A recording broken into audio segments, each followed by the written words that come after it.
move the flag.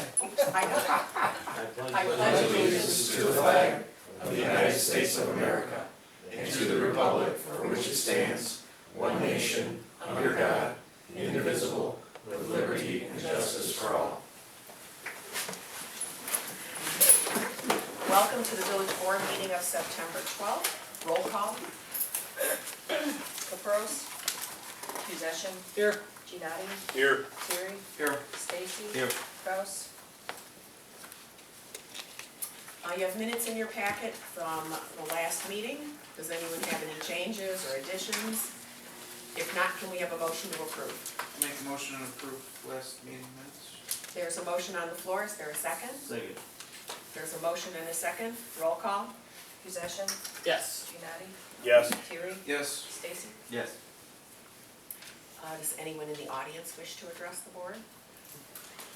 If not, we have the village clerk's report. Total tax income received in the month of August totals $187,105.44, and that's all I got. Okay. Village commissions, beautification commission, Superintendent Connor. The only thing I have is that the flowers along Penfield and Gould Street will probably be coming down around the end of September. Probably the last week of September is what we typically do. We've already transitioned into watering Tuesday and Thursday instead of Monday, Wednesday, Friday. So. Okay. 4th of July commission. Do you want to make that report? Yeah, we had, go ahead, Joe. Oh, Oh, Yeah. sorry. no, that's fine. You're the vice chair, I'm just Go a ahead, lowly you're vice commissioner. chair. You're the vice chair. So, the meeting was 2 weeks ago, on Wednesday. So we discussed the numbers for the year, and they were very good. If anyone wants a copy, I can get it out to you guys. So you can see where everything ended up. We discussed some of the park projects, planning for next season. We are going to be putting gutters around the food building to complete the food building gutters, and also adding the gutter to the north side of the bingo stand, and then filling back in along the pavement there so that it stops dropping off. We're going to update the PA, so the PA will be available to the village for anything going on down in the park as far as making announcements and things like that, so for the tree lighting coming up and all that. And then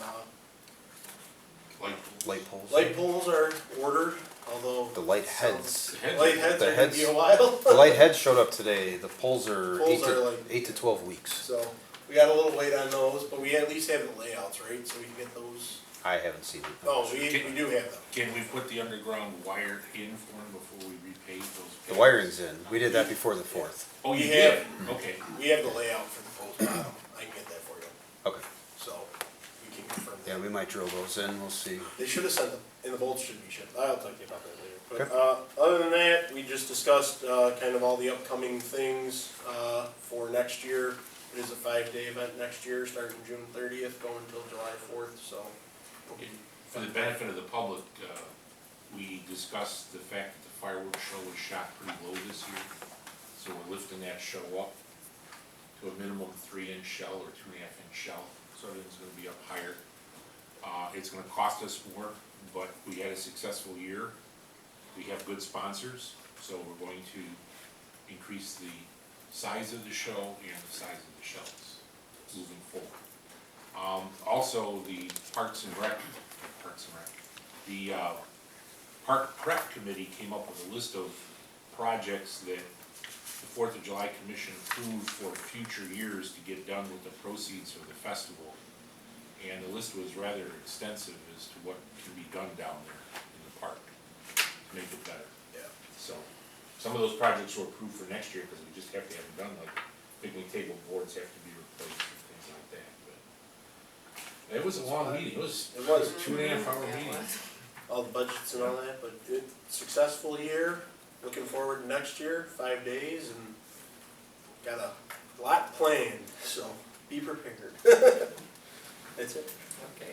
Youth commission, trustee session. Thank you very much. BYC will be hosting the Fall into Fun event on Saturday, October 1st at Fireman's Park from 3 to 6 p.m. They'll have games, bouncy house, pumpkin painting, and other fun activities. The BYC does kindly request that those interested RSVP by September 23rd at beecheryc.com. Next meeting will be Tuesday, 9/20 at 7:30 p.m. here at the Village Hall. And that is all. Okay. Historic preservation. I I was gonna say, do Supporting you have- yeah. The depot's been open the last 2 Saturdays. The first Saturday was open. A mom and her 2 children visited the depot, and the one boy wanted to get into the caboose, so they let him in there. He was so excited and very happy. And then Don also had 2 couples, and one of them with a child, stop in this last weekend again, so a different couple, so it is getting some visits, so that's a good thing. The next meeting will be Wednesday, September 21st at 6 PM at the depot, and we're always looking for volunteers. What day was that again? Wednesday, September 21st. Okay. Under my report, we'd like to consider a motion canceling the September 24th regular board meeting. Anything that comes up could be handled at the September 19th special meeting, as long as we place it on the agenda. The special meeting is at 7 PM Monday, September 19th, for the purposes of informing the public on the proposed new police facility. And we will have the village engineer, or the planners, and it's gonna be at Washington There you Township. go. Yep, At the it will not be bond here. council or everyone. So we will televise that meeting, Mhm. so we can put it on for informing the residents if they wanna come to the meeting. Okay. Would someone like to make a motion to cancel the September 14th board meeting? I'll make a motion to cancel. There's a motion on the floor, is there a second? I'll second. All right, Point of clarification, 24th. 24th, sorry. There's a motion and a second to cancel the September 24th regular board meeting. Discussion, roll call. Stacy, Yes. Terry, Yes. Genati, Yes. Musician. Yes.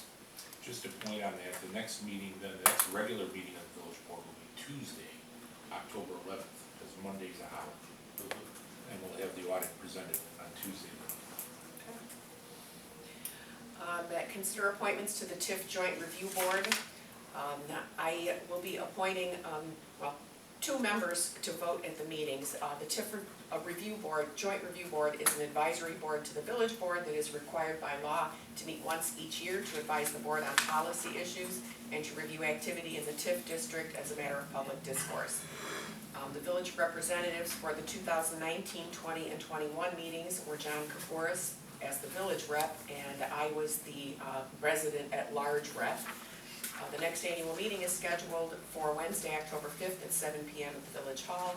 Copy of the agenda is enclosed.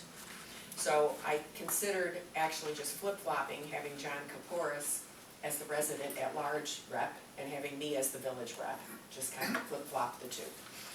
Unless someone else is interested in serving.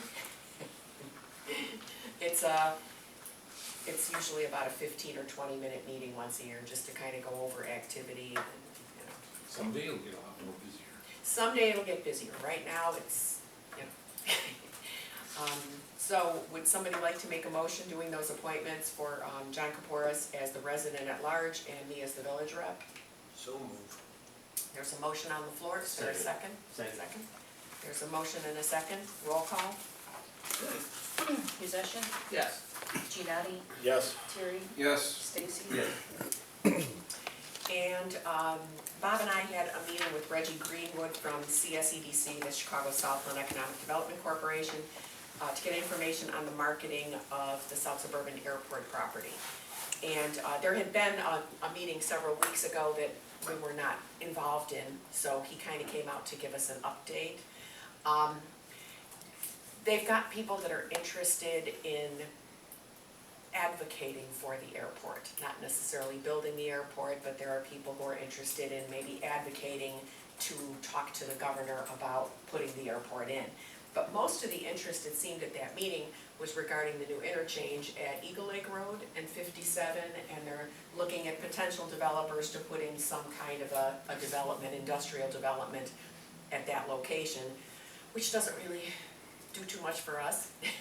Out there, it's not in our territory, but it wasn't really anything specific to the airport. Did you have anything to add Yeah, the only about thing I that? learned about today, I was on a Zoom meeting where it was, learned that Representative Will Davis is submitting a bill for the fall veto session, asking the governor to solicit proposals for building the whatever that means. Yep. So basically just kind of maybe poking and prodding to see if they can get something started. But I received a phone call, an inquiry on Balmoral Racetrack where they have all the vehicles stored, all the trucks stored. And she was very concerned and wanted me to get involved in an opposition movement to oppose rezoning that property to a truck terminal. And I'm not so sure it is a truck terminal, or is it being considered as a truck terminal? It's way outside of our jurisdiction. It's nothing I have any authority on. I don't like to poke my nose in things that don't involve me, but I don't even know that it's being considered as a truck terminal. At the moment, it appears to be storage. So unless you've heard anything different about that? No. There was a story that they're looking to rezone like 60 acres of it to a terminal Mhm. that I saw recently on, I can't remember, Daily Herald maybe. But they're Okay. looking to go to Creed Township to rezone 60 acres to truck terminal. Which, I wonder how big the whole Well, racetrack is. it has tax implications as well, because I'm sure Balmoral Racetrack had a certain tax bracket for property taxes that it was in, and now if they're rezoning it, it's gonna change that significantly. Yeah, I think it was like 330, it actually might have been in the last Okay. paper. I just read it recently, but it's like 330 acres and they're looking to rezone 60 of it, or 30 of it, something like that. A small portion of it too. Right now, they're just housing trucks there as storage. Mhm. There's a whole write-up on it. Yeah, we'll see, but in any case, it's not even in our township, so, it may or may not, her concern was the trucks will be coming through Beecher, which could happen, maybe they head north, it's, you know. Consider a proposal for a comprehensive rewrite of the village zoning ordinance, which dates back to 2006. I'd like to refer this proposal from Tesca Associates to the committee for a recommendation. A rewrite of the zoning ordinance is a huge undertaking that will take almost a year and many hours of review and discussion. The proposal is for $57,500 and is enclosed for your review. I'd like to begin the project soon because there's so many loopholes in our current ordinance, and there are so many things when you need to look something up, you think you've got it nailed down, and then you realize that, 26 pages back, there was another thing that affects this that isn't in the same area, and it's very difficult. Things have changed so much. We have different types of businesses now that weren't even in existence at the time this zoning ordinance was created, so I think it's kind of time to look at it. It doesn't address things like vape shops, signs. I mean, we've had people putting signs on their lawn using the F word, and we're sitting there digging through, big signs on school routes, and we're sitting there trying to come up with some ordinance that the police can come in and enforce, and you can always do nuisance, but, who knew that you'd have to address profanity in front of your house in your zoning ordinance? But anyway, so the proposal is in there, and that's something that would go to committee, right? Yes, the question becomes, do you wait till budget time, or do you decide to begin the project now? And that's the biggest decision probably the committee has to make. Is it something you want to start right now? And you can't, we just have to supplemental appropriate for it at the end of the year. Or do you wait till the budget year to start? Yeah, well, we can go to committee on it and talk it Okay. over. Alrighty, and that's the end of my report. Finance and Administration, Trustee Session. Thank you very much. So first we have a motion approving the treasurer report. So I know Donna is not here today. She's not available, but I can give her a report for you to refer to the report in the packet. Thank you, Bob. Total revenues in all of the village's accounts that we have direct control over is $3,776,521.33. General fund checking account, which is the one we watch closely, is still over the $1 million mark at $1.108 million. We traded $960,000 this time last year, so we're running about $200,000 above last year's numbers, which is really good. Looking at the special accounts, you see the proceeds from 4th of July, they're still paying some bills, but they still have over $100,000 in their account. So the commission and special accounts total $261,591.85. Looking at the non-AP bills that were paid in the last 30 days. There were quite a few of them related to the 4th of July. And I believe there was some big payments that we approved outside of accounts payable for M&J and grant, which may be for our water main project, so we have proposals. But that is the report of the treasurer, Mr. Chairman. Thank you very much. I'll make a motion approving the treasurer's report. There is a motion on the floor, is there a second? I'll second the motion. There's a motion and a second, discussion, roll call. Stacy, Yes. Terry, Yes. Genati, Yes. Possession. Yes. Variance reports are enclosed for your review. And then next, we will consider a motion approving the bills and payroll for the previous month. Bob, you wanna? Yes, the finance chair was unable to be here tonight, but he wasn't here this afternoon to review all the bills and wanted to bring the following to your attention. New bills added since Friday when we received the list of bills is Motorola StarCom, $408. And here, Rental Max was added for $1,441.82 for a rental of a side load walk-behind concrete loader. Riverside for drug testing of a new employee for $90. And there was a correction to a bill with Suburban Labs. The new amount is $3,840.62. And we added 2 bills which are not shown on your list of bills, the Todd's Techies. So the total amount we're paying that vendor this month is $825. And unfortunately, I don't have a new total for you, but the village clerk will figure out what it is when she puts it on the computer and add that into the minutes. But it's going to be close to $118,258.43. All right, sounds great. So I will make a motion approving the bills and payrolls for the previous month at an approximate price of $118,258.43. There's a motion on the floor, is there a second? Second. There's a motion and a second, discussion, roll call. Possession. Yes. Genati, Yes. Terry, Yes. Stacy. Yes. Thank you. Next up, our next meeting to discuss the use of ARPA funds scheduled for Monday, November 28th, after the regular board meeting. Now that free discussion has occurred over the use of the funds and the desire to not divert attention from the referendum, the next workshop has been scheduled for November 28th. The minutes of the last committee meeting of the whole is enclosed for your review. We have until December 30th, 2024 to obligate these funds, but it was agreed that this village board will do so, which means we have until April 30th, 2023 to put a plan into place. We have spent $59,000 of the $604,000 allocated, leaving $545,000 up for discussion. Any questions on that one? Or discussion? Okay. Consider an update to the financing plan for Penfield Street. Since we last approved the financing plan for Penfield Street, the numbers have changed somewhat since the bids came in over engineer's estimate and interest rates have risen. Before we move forward with a motion to approve a resolution for the appropriation of local funds, we need to go through these numbers again. IDOT wants 12 equal monthly payments of $88,887.50 starting in October, so we can make 5 of these payments out of reserves before we have to borrow $650,000 in MFT debt certificates to pay the remainder. Then in 2024, we will owe an additional $571,556, and the administrator proposes using $250,000 in motor fuel tax reserves, $200,000 out of infrastructure, and $121,556 in general fund reserves to pay the balance. This money should be set aside into escrow as soon as it is received to pay this 2024 obligation.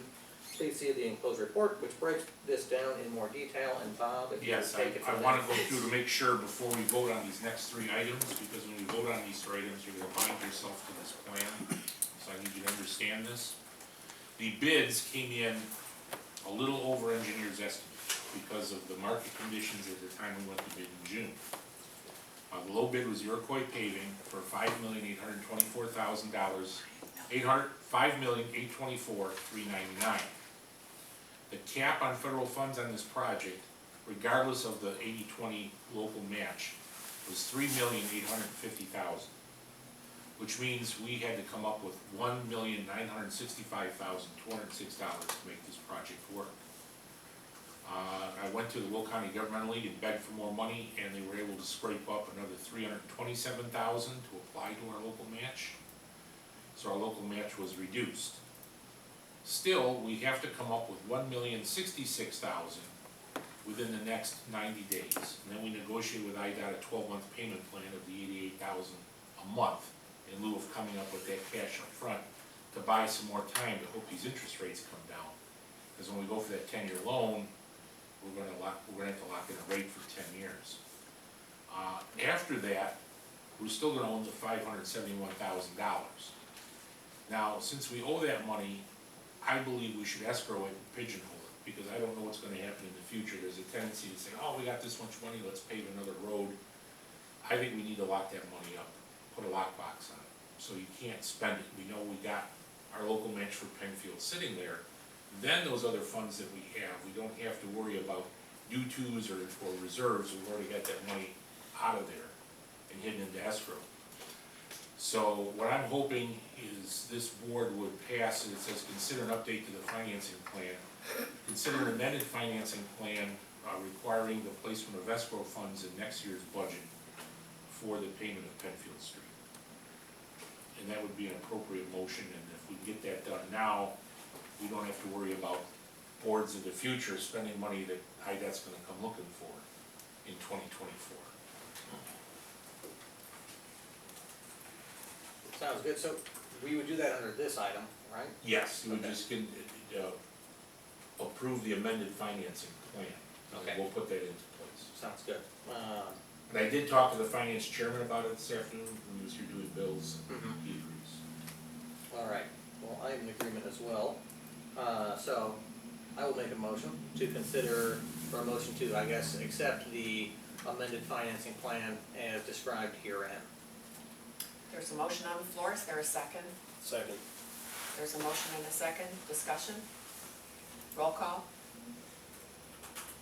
Stacy, Yes. Terry, Yes. Giannotti, Yes. Possession, Yes. All right, next up, we will consider a resolution authorizing the Village of Beecher to appropriate $1,965,206 in local funds for construction and engineering for the Penfield and Gould Street projects.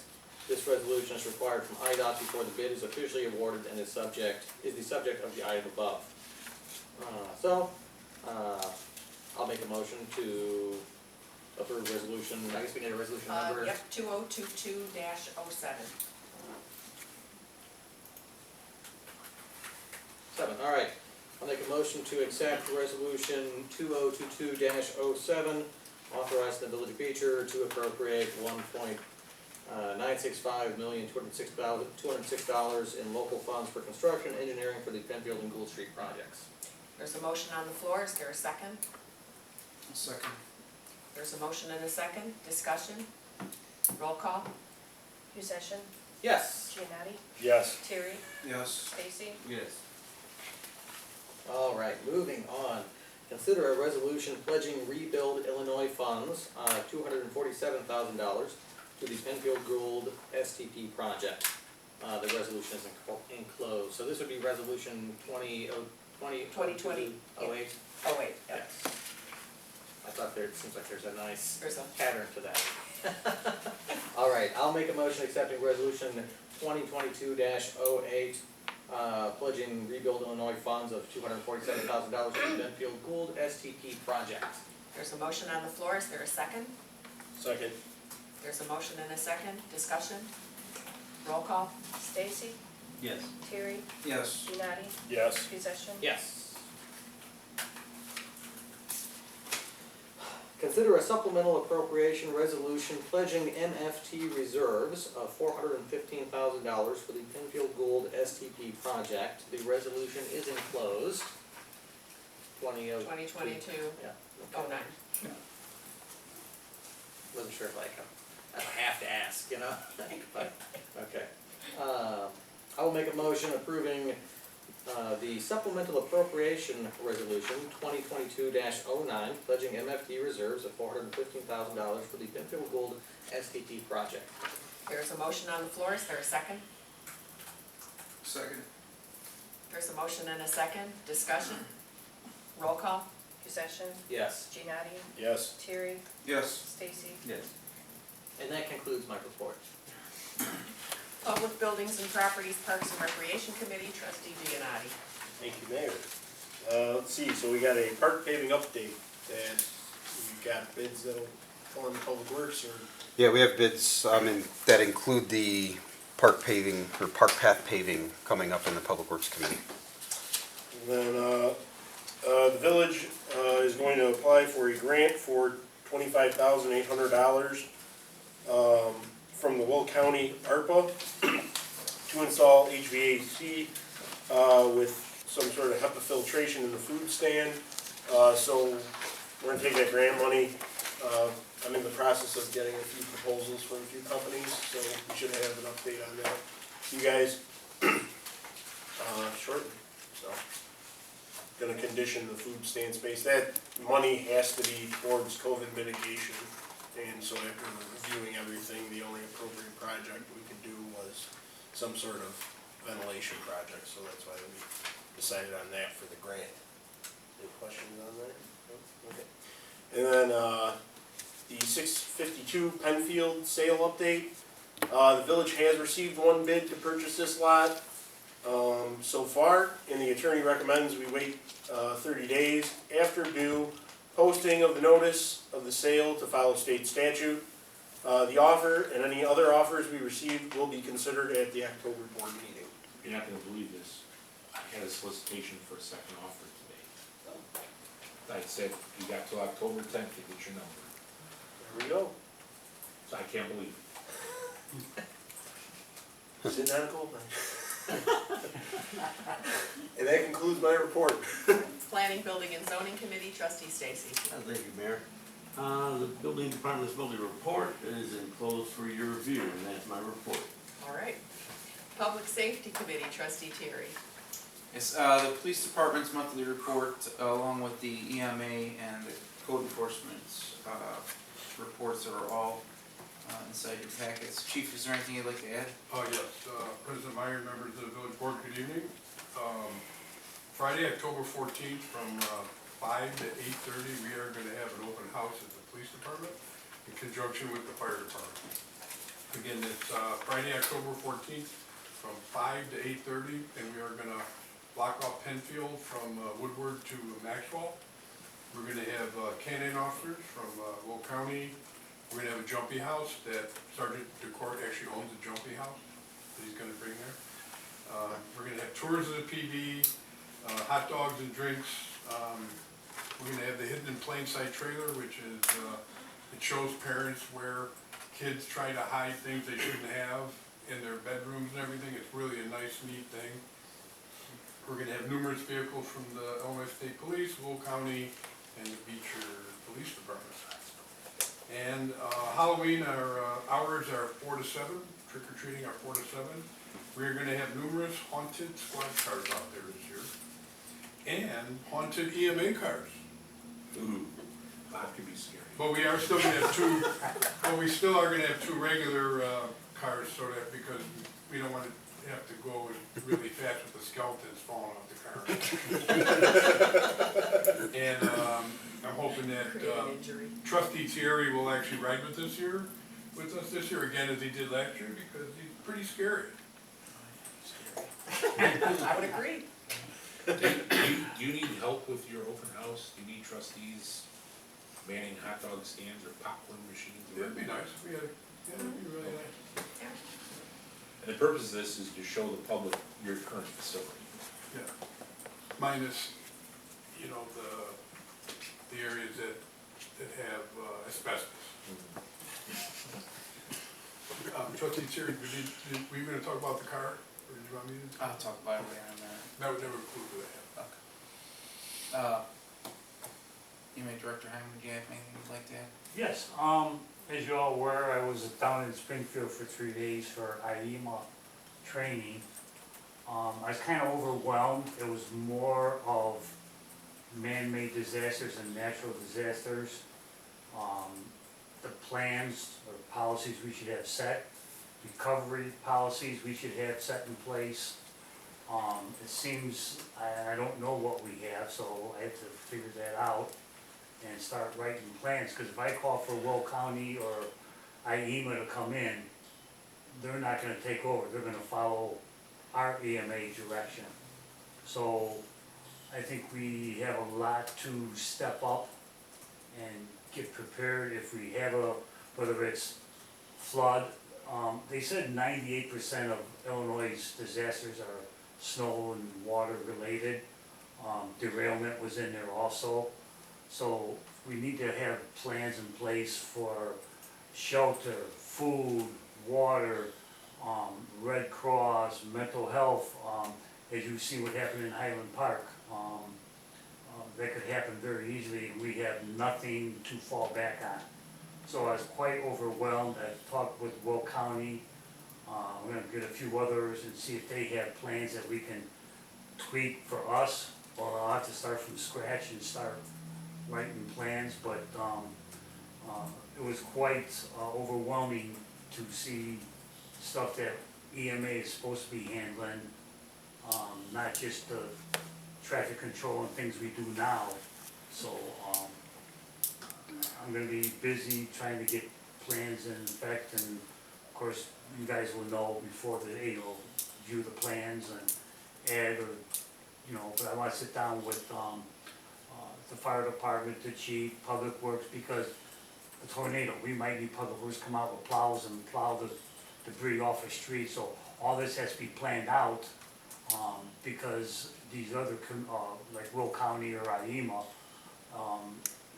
I thought they would come in and take over and I'd assist them, and it's not the way it works. They'll be coming in to assist me or our EMA, so we have to have plans into effect. So I think it's gonna be a busy few months of just getting stuff together and writing stuff up, and have you guys look at it and approve it and make it something that we'd have on the books if we ever had a tornado or a flood, or a snowstorm and Route 1 shut down and we got 20 cars out there. We gotta get people, shelter them, get them food, get them water.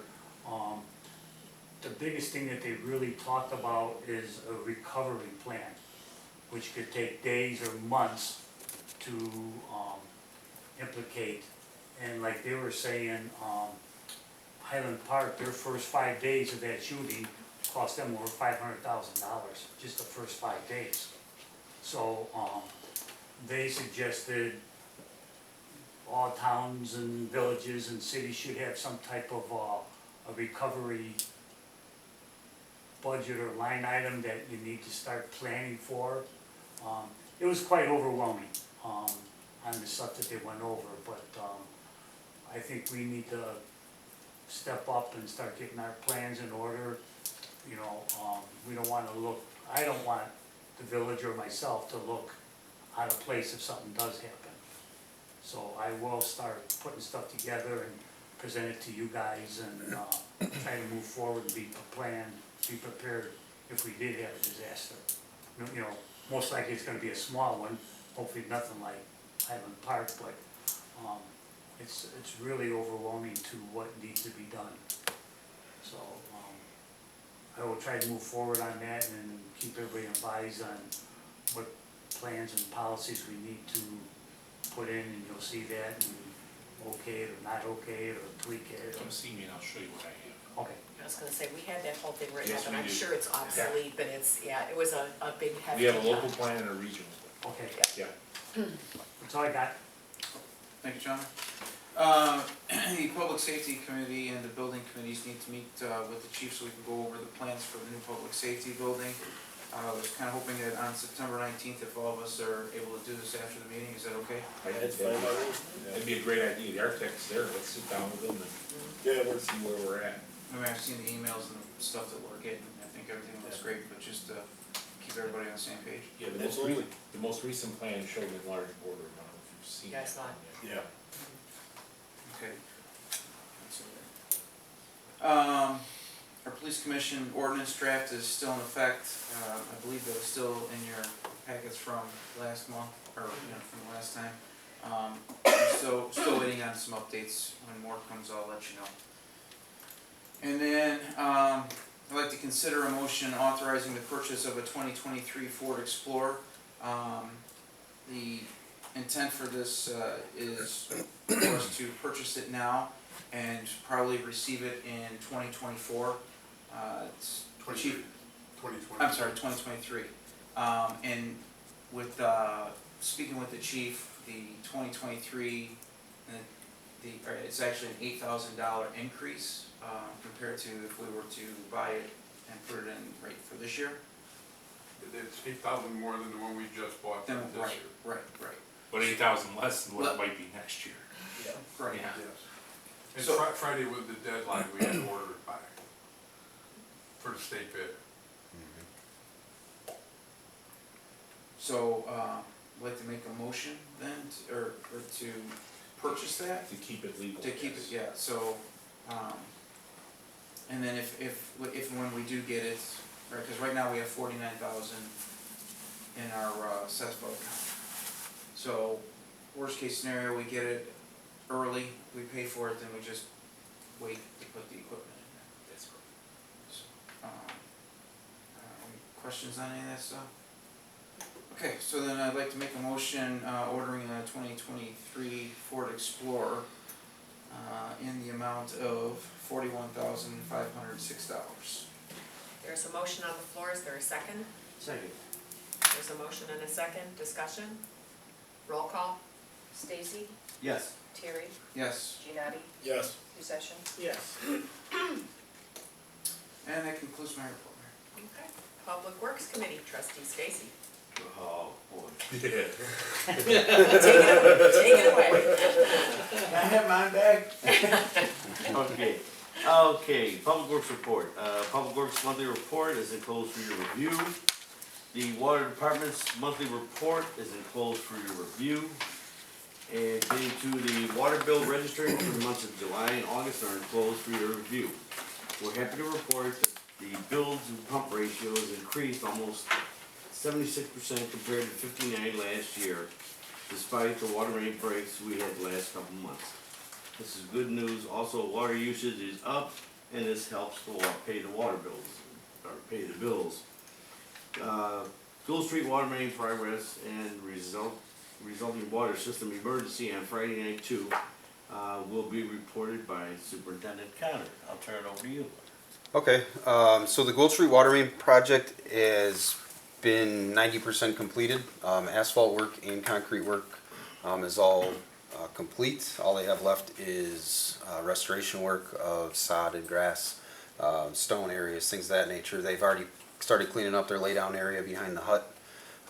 So they're moving right along with that. Referring to the water system emergency on 9/2, while M&J was doing the disconnect of the old pipe, their final disconnect of the old pipe on the water system up on the Gould Street project was to remove the valve from the bottom of the tower. Well, they did everything that they could have with thrust blocking and chain binders and things like that. Well, the valve blew off, and we lost 100,000 gallons of water into the hole at the bottom of the tower, flooded everybody's basements in the surrounding area within the matter of 10 to 15 minutes. It sent a shock through our entire system with decreasing the water pressure from the tower, which usually feeds the entire system pressure. With that decreasing abruptly, it kicked all the pumps on, and then we operated the water system manually for about 3 hours after that, until we could get the chaos controlled over on Gould Street and get the old line disconnected completely and get it capped like it was originally planned. So since that point, we've had 4 water main breaks, one on Indiana Avenue, one at the nursing home on their feeder line into their building, one in front of State Farm, one in Hunter's Chase, which was an odd one. It actually blew the saddle apart on an old chlorination whip from when it originally was placed. And we'll be fixing the final one tomorrow that we're aware of up in Nantucket Cove. With that, I would like to say thank you to Director Heim and the EMA department for helping us with traffic control on Indiana Avenue and Dixie Highway. Your presence is greatly appreciated. Nobody cares about our yellow and white lights.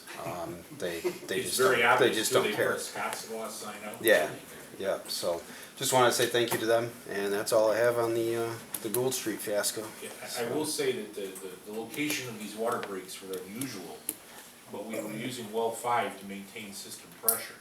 We did learn a big lesson. We can run the water system manually off tower by the computer technology that we have today with our pressures.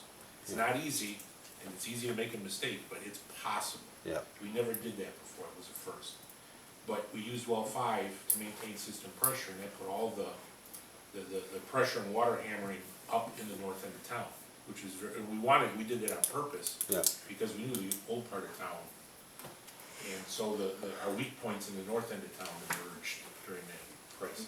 right. So just so you understand why these water main breaks occur and where they occur, there's reasons for it. I'd just like to add as well, Public Works stepped up big time. I got a chance to stop by, so Matt, thanks to you guys. Took my praise, Joe. Sorry. I got to stop by and see them guys, and M&J too. M&J came through big for us. Yeah, with it being a holiday weekend, we utilized M&J for 3 of the digs, just because we were short-staffed on our end with people being out of town with, camping trips and things of that nature over the weekend, so we did utilize M&J.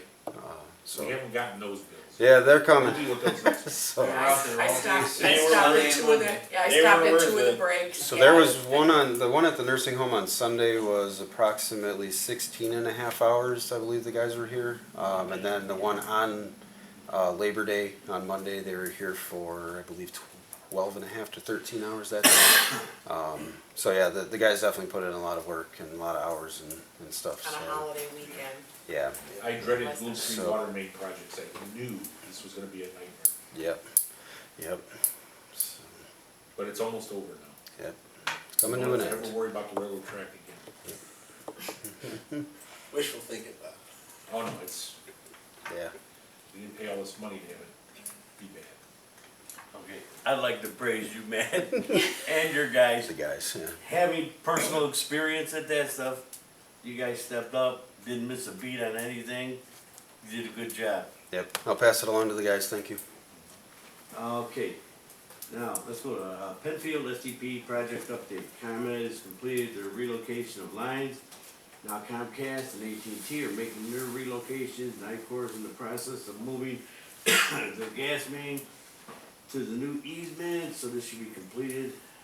Should complete the underground relocations by October. All lines should be relocated for a new roadway. Okay. We are considering, I'd like to consider the motion. Waving, I'm saying, is that waiting or waving? waving. Waving, okay. I was gonna say waiting, but okay. Consider a motion for waiving bids, bidding requirements for the paving of streets. The motion takes 3/4 vote from the village board, whenever a proposal exceeds 25,000. We do this for paving since we allow the superintendent to supervise the work and not an engineer. This saves on design, engineering, construction costs. So I'd like to make a motion waiving the bidding requirements for the paving of streets. There's a motion on the floor. Is there a second? Second. There's a motion and a second. Discussion? Roll call? Musician, Yes. Giannotti, Yes. Terry, Yes. Stacy? Yes. The village president And needs to you'll vote. have to have me vote also. Oh, sorry. That's good. President Meyer. Yes. Okay. Now I'd like to consider the bids for 2022 street paving program.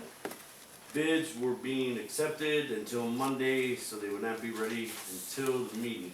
The superintendent will present the bids received at the meeting. Would you like to do that? Sure, yeah, I can do that. So we received 6 bids. These bids include anything from street resurfacing to one of the roads in the area of behind McDonald's near Keenan and Grove. Some parking areas in the older parts of town, some street resurfacing, larger patchwork on the west end of town in the 700 block of Dunbar. and numerous water main patches from throughout this year. Since we've gone to bid, I have a few patches that need to be added to this, like we talked about with, we had a break on Maxwell Street, we had a break on the two on, up there by State Farm and the nursing home,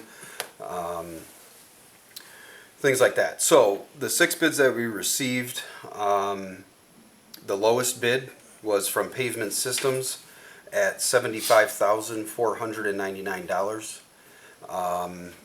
Do you want me to read through all of them? Everybody has the documents on their table I provided.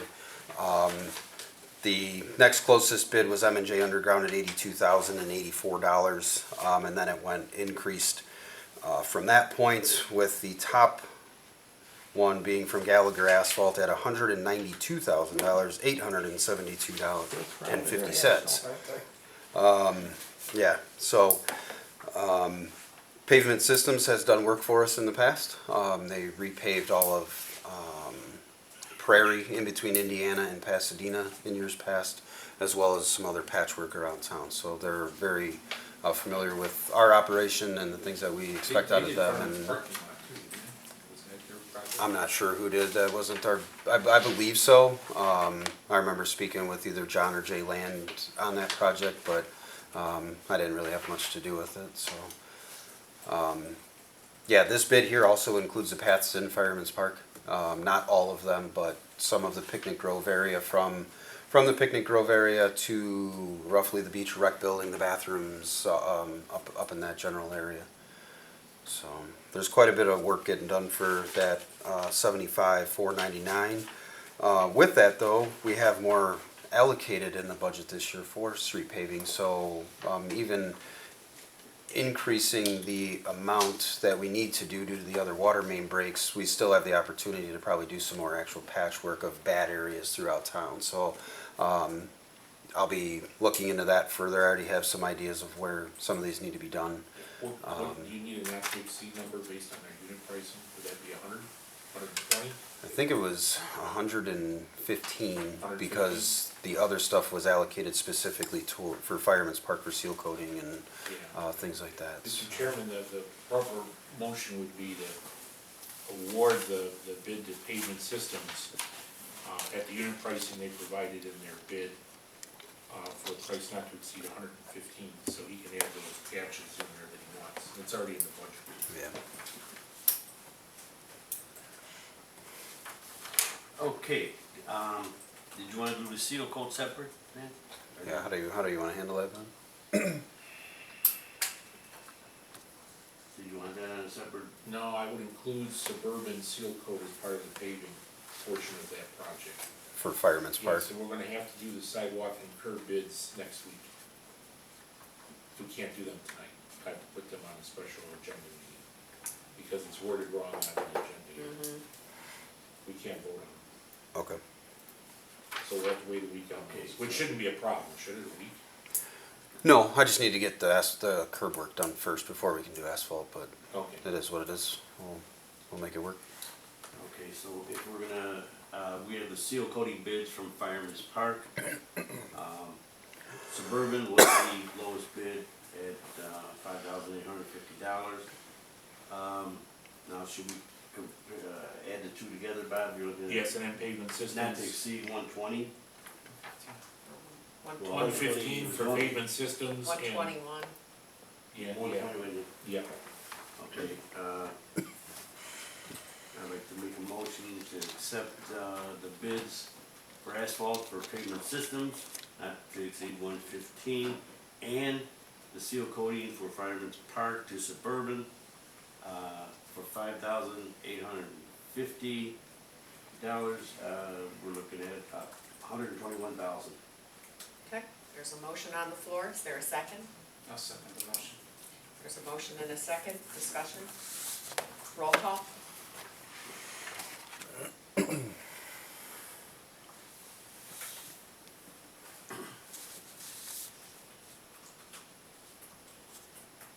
Stacy, Yes. Terry, Yes. Giannotti, Yes. Musician, Yes. And the other one is for next week. Yeah, what we'll do, next week, is probably, recommend Davis for both jobs, Yes. and we'll waive the bids, again, because we're over the $25,000 limit, so it'll be two motions we'll have to do next Monday before we do the presentation of the information. Okay, all right, we'll move to the last item. To consider an ordinance authorizing the village president and the clerk to sign an intergovernmental agreement with Beecher School District 200 for the installation of an underground fiber optic cable through the village right-of-way, linking to the junior high, the high school. Please, see the agreement enclosed. So I would like to make a motion. Well, let's discuss that one first. We have a guest here tonight Oh, who okay. wants to present. I'll give you the history. About 2 weeks ago, Wednesday, it was a Wednesday morning, I don't know if it was 2 weeks ago, the school district approached us wanting to run a fiber optic line between the high school and the junior high. And they selected a route that went through village rights of way through the subdivisions, and I think you've all seen the route. Because they were trying to avoid having to use all of the state right of way. But at some point in time, they gotta cross the state right of way, so they're gonna have to deal with the state and get a permit. But this minimizes their contact with the state of Illinois if they can run through the subdivision. So we had a meeting with the contractor, with Joe Duncan from the school district, he's their IT guy. And, discussed it at length. We chose a route that had the least conflicts with our water mains. I don't know where they are in relation to gas mains, but at least they're away from our water mains. The cable is between 18 and 30 inches deep, if I remember. So it's not gonna conflict with any of our water service lines that are going to homes under the street and parkways. If they have to be part of the Julie system, put tracer wire in the fiber optic, be on the Julie system, and have their lines located whenever there's a dig. If we hit the line in a dig, from what I understand in this agreement, we're not liable for that hit, okay, because it's in our property. Anyone else hits it, that's between them and the school district at that point. There were several questions that came up, and Joe can respond to those questions that we had. Why a fiber optic cable and not 5G or microwave? He can explain that, and then he can also get into the route a little bit. So Joe, I'll just turn it over to you. Thanks for having me. So yeah, we actually, about a year ago possibly, we talked also briefly. We've been working a long time trying to get some state funding, and we do have that funding now. The idea behind this fiber optic, the reason why we're looking to get this particular technology as opposed to an over-the-air like a 5G or a 2.4 gigahertz towers, some radio towers, is mostly bandwidth and reliability. We do run our phones off of the system as well as the internet. So how our school district's internet works is everything comes into the high school, and then that's starred out to like a branch goes over to elementary. That's how the elementary gets their internet, through the high school, and then the same thing for the junior high. Right now we pay a fairly expensive monthly cost, and that's only for a 500 megabyte speed. A lot of the air fibers, those like radio tower technologies, they only go to about 200 megabyte, which is 2.5 times slower than what we have now. And we actually need more speed than what we have now. So the fiber optic would be low latency for really high quality phone calls to make sure we're not, hearing the skipping and the blurbs that you hear sometimes when you call it like a cell phone, so it doesn't sound like a cell phone. That's what that fiber optic helps deliver. And also the speed. So the fiber optic it's 8 pairs, so each pair is 10 gigabyte, so it's actually 80 gigabyte of speed. I can't imagine ever using that, but I'm sure at some point, as video and all the data gets bigger and bigger, I'm sure in 10 or 20 years, since this has about a 30-year lifespan, this could be the one cable that helps connect these buildings for a lot of years to come. So I don't really know what the technology will be like in 20 or 30 years, but I'm guessing that super low latency, high quality, a buried cable gives you more reliability. There's a lot of weather and speed considerations with the over the air. So we did actually get bids out for everything. We got bids for over the air, we got bids for fiber. They were even considering doing some aerial, some pole attachments. So we've kind of weighed all of our options, worked with our E-rate provider and assessed everything, and this seemed to be the best route to go, so. Who's your provider now? Is it Comcast or? We pay AT&T, that's gonna be over about mid-2023. And then at that point, we're gonna either go to the state, well, as long as this all goes through, we're gonna be good. But we would have to go to the state, work with some E-rate funding, you know, try to get that matched or get some sort of funding for it. Really the goal is to try to increase our speed, not have to worry about this too much anymore in the future, and save money. So theoretically, locates on some digs here or there are gonna be a lot less than $1,000 to $2,000 a month permanent fee forever going up over in time, so.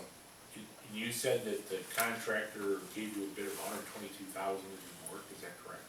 Yeah, right about And there. you're getting grant funding for that work, so it's not really costing the school district, is that correct? Correct, so we're using half of our E-rate funding, so we get about a 60% match. And then the other 40%, we get through the state. So the state's actually fronting 60% of the bill, or 40% of the bill.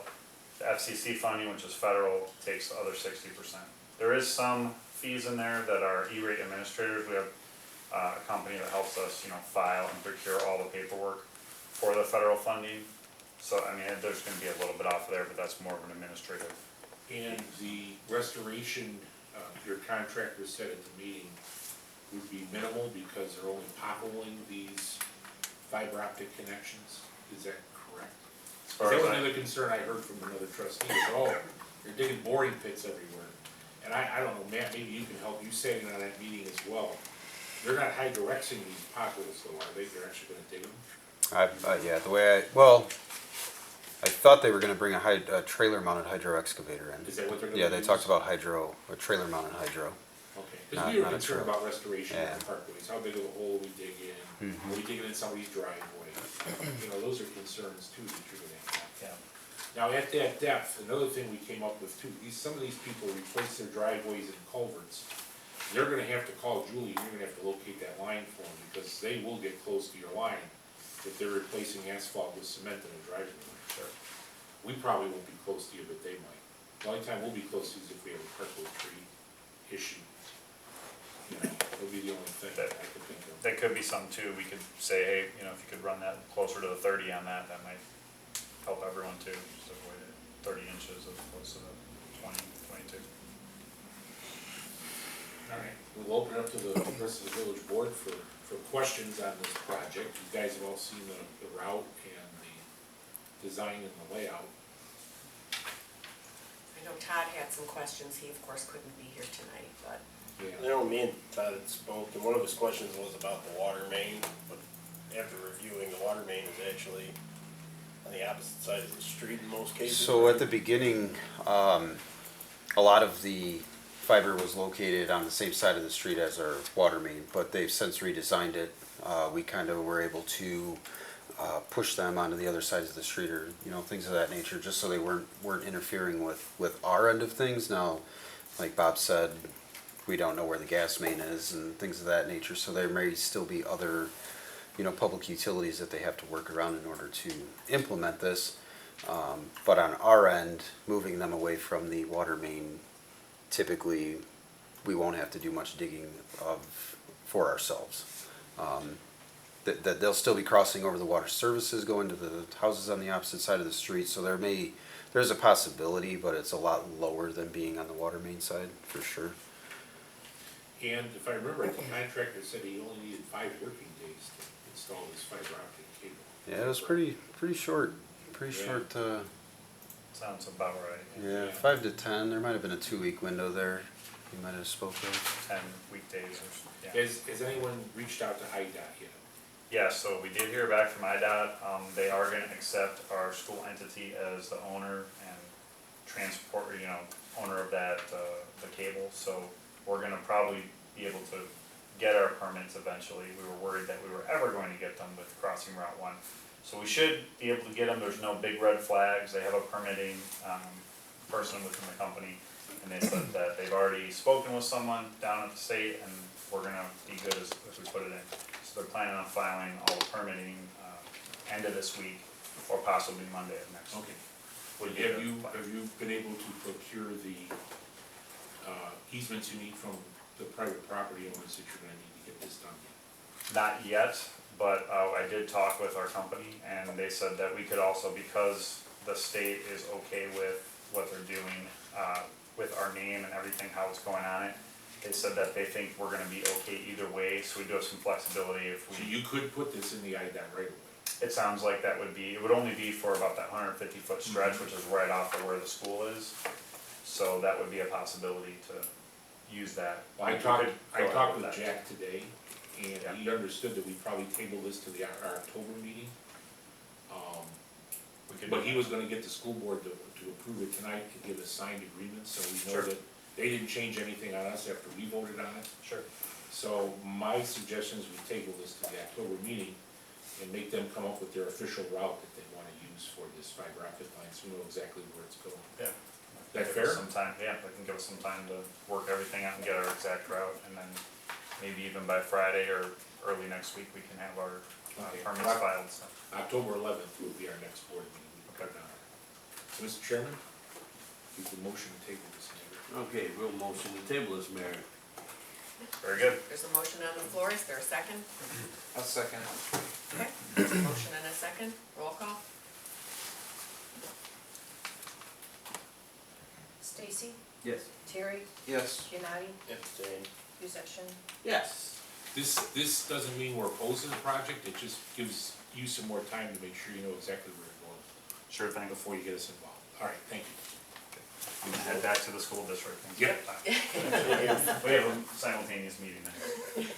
Thanks for coming over. Yes, Thank you. Thank you. And is that the end of yours? That's the end of my report, Mayor. Economic Development Community Relations Committee trustee session. Thank you, Mayor. While there may only be 4 items on this report, you guys can get ready to hear me talk for a while. Yay! You love hearing that. All right, so first off, status of police station referendum informational videos will be provided at the meeting. Pathfinder has developed rough cut videos for our review before finalizing.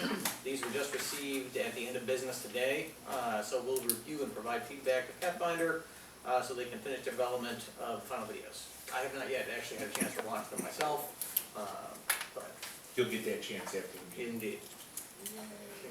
Okay. Next item, results of last summer concert in the park held on 9/3 will be discussed. So the Critical UVs played to a well-attended concert.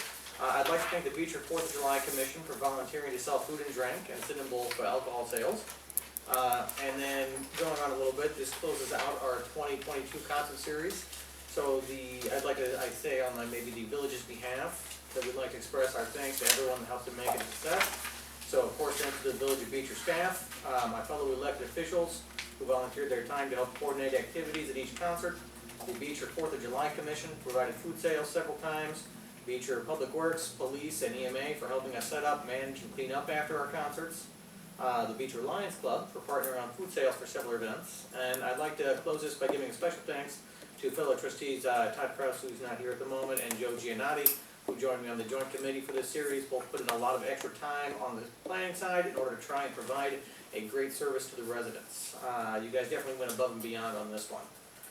Finally, thank you, of course, to all the residents that came out and enjoyed the concerts and those that voiced your appreciation to let us know that it's something you'd like to see happen again in the future.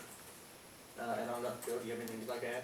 I'd like to mention Ben as well. Ben stepped up a lot of times out there cleaning up the park, getting it prepped up, so, and everyone else who helped along the way, I agree. You know, ready for another bigger year next year. Indeed, thank you, sir. Next one, we have results of the Will County Economic Development Summit, which was attended by myself, Trustee Stacy, and President Meyer. Will be presented at the meeting, which is now. Definitely a very interesting morning of presentations and discussions. Presentations were given by Mayor Keith Ogle of Frankfurt, the economic development representatives from ComEd and NICOR, Mandy Lopez from the Office of Regional Economic Development for the Illinois Department of Commerce and Economic Opportunity, and Doug Pryor, the President and CEO of the Will County CED. Bob, I don't think I've received copies of the presentations from that yet. Have you received any? Yes. I'm it was looking at you sent- and thinking we did. You said, yeah, you sent it to me anyway, or did you print them for me? I think I printed them. I think Doesn't you mean printed I them, sent yeah. Yeah, you might not have sent them, you printed them. Yeah. I was thinking it would be nice if we can send those to everybody, at least, specifically the role of the locally elected officials in economic development, the 10 things you should know. I thought that was it's 10 things you should know about economic development, but it's actually about 100. It's a massive presentation, so I'm sure everyone will have fun reading it. And I thought I'd just share a couple of interesting tidbits from there. So first off, ComEd noted that due to global supply chain impact from the Ukraine-Russia conflict, deliveries of power transformers are averaging 73 to 150 weeks lead time, which is up from 48 to 56 previously. Good luck, business partner. Yeah, things are so backed up that they're identifying underutilized equipment that's already installed in the field and looking to reallocate it where they can, which I thought, like, that's a last-ditch effort right there. More than 67% of Will County workers leave the county for work, while at the same time 56% of those working in Will County live elsewhere. And about 24% of Will County jobs are filled by Cook County residents. It's kind of interesting to see the breathing apparatus of the Switching. Yeah, very neat. I won't tell you all 10 things you should know for economic development. I have them listed, I could tell you, but I'll let you see the presentation. Ooh, Yeah, okay, because I have a lot more. Next up, results from the latest holiday planning meeting held on 9/7 will be presented at the board meeting. So here we go. Meeting was attended by representatives of the village, Joe Giannotti, the village president and administrator, and myself. The Beecher Fire Protection District, the Beecher Lions, Beecher Chamber of Commerce, Washington Township, the 4th of July Commission, and the Beecher PD. The date of the tree lighting was communicated to everybody as November 27th. Some of the groups are going back just to verify that that still works for everybody. The Township Holiday Dinner was rescheduled to December 12th. The Chamber of Commerce will still sell memorial trees along Route 1 for display. Consensus was to start smaller and more manageable with the light parade this year. Plan will be to have it be small trailers and golf carts around the Fireman's Park walking path. It will still lead up to the tree lighting proper and other activities. Residents will be able to decorate their own golf carts and fill out an optional registration form is the plan. Village is going to reach out to Beecher High School band to request them to play at the tree lighting. The Beecher PD and EMA have very graciously agreed to help staff the Santa's workshop events during the tree lighting ceremony. So thank you very much in advance. Although current plan for events to take place outdoors, the Beecher Fire Protection District has also offered use of the more publicly accessible areas of their fire station if need be. Washington Township and the Chamber of Commerce are exploring options to help provide holiday decorations for the event. Full calendar will be communicated online in the village and township newsletters. We still plan to run a home decorating contest to be ran by the village. The Lions Club is intending to offer tickets to eat with Santa at their breakfast for the winning entry. The next meeting to finalize everything will be Tuesday, October 4th. Bob, I don't know if we want to talk about the Santa at the depot or any of those things this time around? Yeah, what they wanted to do is include the depot more in the holiday celebration, or at least the old downtown area. And we didn't have anyone from historic preservation there to see, but we talked about Saturday mornings, having Santa be there on Saturday mornings. If they couldn't make the tree lighting, at least he'd be available there when they had their open house. And then there was also discussion about decorating the depot. Mm-hmm.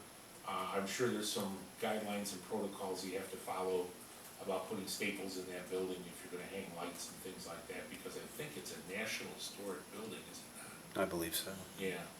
So there's things that have to be done. I don't know if we can get away with that this year, but we probably need to invite the Historic Preservation Commission to our meetings if that's something that you're gonna discuss. Yeah, I agree. I mean, I think the intent for a lot of people was not to bite off more than we can chew, even though we are trying to go bigger than last year. So we'll have to keep that in mind. But they even just talked about more decorations down there Yeah. with that park and that gazebo and everything. It would be nice, you know, to light that area up. So, one of the other things that was brought up, so the tree that used to get decorated up here by the chamber on the south side of Buddy's, there's no longer power there available. So the chamber and a few other, the fire department had offered to help as well, decorating the large pine tree that is next to the Memorial, the flag poles and kitty corner to Hack Funeral Home, I believe, right, Bob? That's what they were talking about? I wanna say the women's club decorated that tree at Hodges and, Reed. That big one? Yeah, who did that, or was that John Dean that was doing that, I don't remember.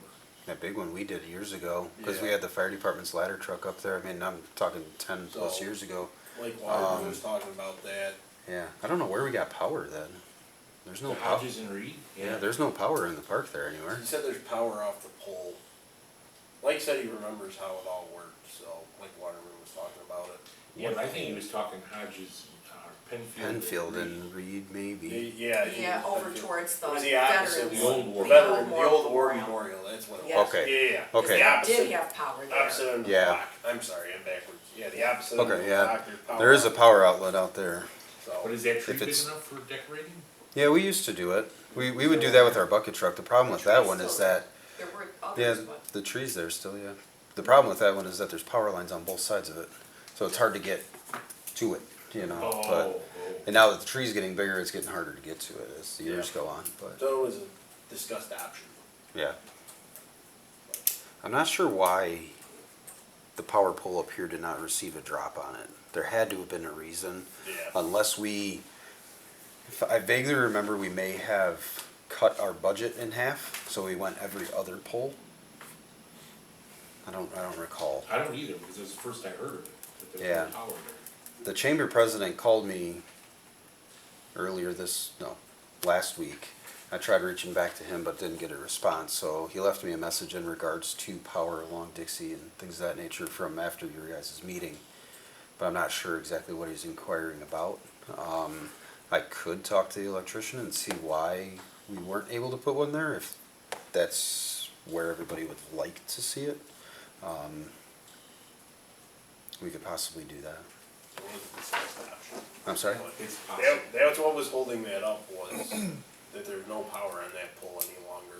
Yeah, and I don't know We why had that to figure out is. somewhere else to pull power from, and Somewhere in that area down there, though, there is a 90 in the power. It jogs back behind the property, so that may have, Or other transformers on Something- the pole. that yeah, might there's- drop it. I'm not sure. Yeah. But I'll talk with them. I'm still in contact with the company that did all the drops for us. okay. They still do work for us, Gentech, Generator Yeah. Technologies. So I can get in contact with them and see if I can't get some answers as to why. Yeah, indeed. Thank you. Yeah. That'd be appreciated. Yeah, no problem. I think it'd be easier than doing that tree on the corner of Penfield and Reed, I really do, because That was everyone. those really- those. Yeah, I think people Everyone would really prefer this wanted one. to see this one, Yeah. but we were Yeah. trying to find somewhere else to It was a go. hot topic. It was, Mhm, Yeah. it was. Yeah. big tree, We can probably make this one happen one way or another. yeah, Run an extension cord from Becker's, give them a discount on their water bill. I mean, there's yeah. things that we Cause I can. think that's what the, That's what that's what Larry was mentioning, the last few cruise nights over there, they had to pull power across to get the PA going and stuff. Becker's Yeah, with offered the LEDs, they won't draw as much power as we used to. Hmm. No. Yeah, so just some options. Yeah, for sure. All right, anything else you guys Just would run a like to add generator when you need on the that lights? particular topic? Every night. No? All right, Yeah. in that case, We're gonna run That it concludes 10 my hours, report. 8, 6, 7 hours. All right. So, is there any old business to come before the board? Any new business to come before the board? I have a few things. Brush pickup, the last day for that is Tuesday, September 27th. That is a change in our old ways. The Public Works Committee has made a determination that we would stop picking up brush ending October 1st. So the last brush pickup will be Tuesday, September 27th. We need to get that on Facebook. Yeah, Patty has it going on the LED side and Facebook both tomorrow, so the word is getting out. So that's that. Has anybody got any questions on that? Okay. If there's storms or anything like that, we'll, like we always do, we'll still go out and pick up, storm damage and things like that. We do that all winter long, so that's not an issue there. And then I need some feedback from the village board as to when the splash pad should be closed down for the year. My thoughts on it would be around October 1st. Yeah, we could still get decent weather in October, but at the same token, we can get bad weather in September, so, as like today, so, we need to be sure that we winterize it properly and things like that, and, you know, I was thinking October 1st would be a good time for us to make sure that we know what we're doing and that it actually gets winterized properly, so that way next spring, we don't have any issues, so. How about Monday, October 3rd? Because the 1st is a Saturday. Why Okay. don't we do it the Friday, Friday September before. 30th. Yeah, I would say, going past October 1st it's just not worth it at that point. Yeah, I mean, I'd like to see some dates established. I think it'd make it easier for the public to know. I'd say the last, Memorial Day to, Right. you know, Yeah. October 1st or, I'd say you know, the something last like week of that. September, the last weekend of September, so that first Monday, that last Monday of September is, you know, shutdown. It shuts down that That's last fair. Monday of September. Yeah.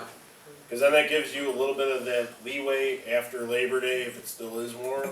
You got that little bit of leeway after Labor Day. Going a little further into that, What Mayor, works on, I mean, what do you guys, do you guys, well, you guys got any projects or plans or stuff that you guys are normally doing in the end of September? not typically, just getting ready, you know, leaf season's getting ramped up, stuff like that, you know, we're getting our leaf machines and boxes and stuff like that ready. I mean, I'm just wondering if that October 3rd gives you guys ample amount of time, or, I mean, I don't think it, Just because we shut it down on the 3rd doesn't mean it'll be winterized on the 3rd or anything like that. We could just, you know, just a generalization to the public, I think, is an easier thing than saying, oh, we're just gonna play by the weather, you know, just give them a date and that's it. And then know. you guys been working on your schedule. Exactly, exactly. Well, most of these people can have their pools shut down by then too. Right, a lot of Yeah. people's pools are shut down, yeah. Yeah. But there was something at the beginning of when the splash pad was first implemented, we had one resident reach out in regards to the step. And we were debating on painting it and things of that nature. Have we heard any other issues or complaints from the splash pad that we think that is something that's gonna need to be done? I mean, I would hate to go out there and paint something with a concrete paint and then it's something that we have to maintain every year. You know, every year you're repainting, it's peeling, it looks like, you know. Yeah, there was just the one, somebody complained on Facebook, and actually I saw somebody trip and fall. Did you? Just when we were first doing the whole, you know, groundbreaking thing there, Yeah. the lady was putting the sign up, came one across, and you really couldn't tell one layer of cement from another. But other than that, I haven't heard anything Yeah, since. is that something that the board thinks that we should do, paint that front part of that step, or, I mean, if we haven't had any real issues with it, should we let it ride out for now? I mean, at this point, if we're talking about winterizing it, it's not worth painting anyway, so. Well, right, yeah, I mean, you could either do it in the fall or do it in the spring before we open it back up, you know? That's what happened this year, it was an afterthought, and the pitch of the splash pad is off a little bit. And the water is actually, from those first couple shower heads, they're actually running towards the creek. They're not going into the drain, they're running over the top, so the whole area is always constantly wet, so we've never had the opportunity to, you know, without saying, hey, it's closed for a week, and actually shutting it off, which we didn't want to do in the middle of summer, to paint something that's, is it needed or not? I don't know.